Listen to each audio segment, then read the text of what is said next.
In this lesson, we're finding the equation of a line. I'm going to change that. We are finding the equation of a line given we have 2 points.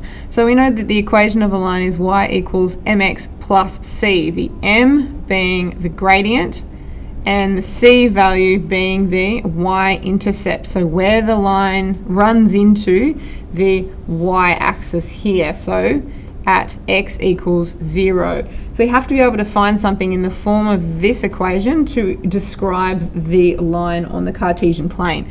We need to be able to firstly identify our coordinates. So number 1, this is point 1, and this looks like it is at x equals 0 and y equals 3, and this is coordinate 2, and it looks like it is at 4 across, so x equals 4 and y equals 10. So there's our 2 points. Remember, we label from left to right. So the first thing we need to calculate is our gradient, and we know our gradient is y2 minus y1 on x2 minus x1. We have seen this rule before, so let's label our points so we can understand this. So our first point, x1, y1, x1 is 0 and y1 is 3. Now x2 is 4 and y2 is 10. So let's substitute our values in. y2 is 10, and then we're taking away 3. Over the top of 4, take 0. Alright, so we've got 7 on 4, which is 1.75. So we know we can substitute our m, or our gradient, into that formula, and it is 1.75. Now all we have to do is identify the y-intercept, and that will be our c value. We can easily look in this case to see that the y-intercept is given because we can see where it runs into it. So we can say c value here is equal to 3 because at y equals 3, that's where our line runs into it. So now we can say y equals mx plus c, and we can substitute the values we know in. We can say y equals 1.75 x plus 3. So that is the equation of this particular line in between these 2 points and extending beyond. Now that's if the y-intercept is available. We can see it. We could easily look at it on the graph. But in this example, we can't see it. Okay? We don't know where, if this y-intercept continues, we don't know where that line is. So we have to do some other maths to find that out. So firstly, let's label our points. So this is point 1, and we know it is at x equals 2 and y equals 12. And this here is point 2, and it is at x equals 7 and y equals also 7. Right? Yep. Okay. So let's go from there. Is that right? No, sorry, it's at 9. I'm going crazy. All right, 7, 9. All right, let's go with our y2 minus y1 on x2 minus x1. Let's label our points. We've got x1, y1, x being the 2, and here is our 12, and x2, y2.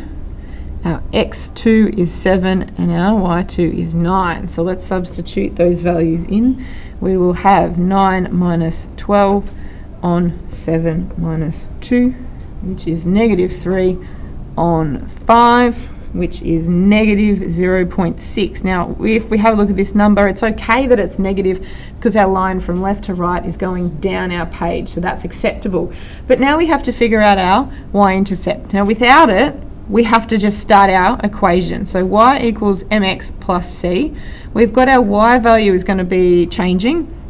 Our m value is negative 0.6, and we are trying to figure out our c. So let's go from at point 7, 9. We have that point. We know it's on the line, this one here. Let's say, right, when x equals 7, y will equal 9. So let's substitute these values in. Negative 0.6 times our x value, which is 7, plus c.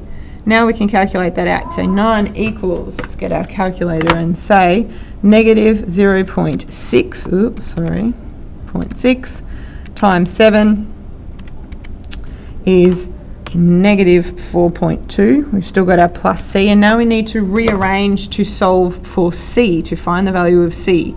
So if it's take away here, it's going to be adding on the other side. So 9 plus 4.2 will equal c, and 9 plus 4.2 is 13.2. All right, I'm going to flip the page now. So we've got our m value and we've got our c value, so we can now make our equation. So we've got y equals negative 0.6 x plus, let's have a look at it again, it was plus 13.2, and we had the points 7, 9, and we also had the points 2, 12. So let's actually do a check. Let's say at x equals 2, we should get an answer where y is 12. So y equals negative 0.6 times 2 plus 13.2. So let's do this on the calculator. Negative 0.6 times 2 gives us negative 1.2 plus 13.2, and our y value will be this number plus 13.2. Okay. And now we have 12. So we've actually checked that that is correct, because when x equals 2, y equals 12, and we know we have a point on our line that is that. Right, so two different examples there. If the y-intercept is available and we can see it, that's a nice easy one. Calculate the gradient and then look at the y-intercept. If we can't see the y-intercept available, we calculate our gradient and then we substitute in our gradient and rearrange when we can put in one coordinate.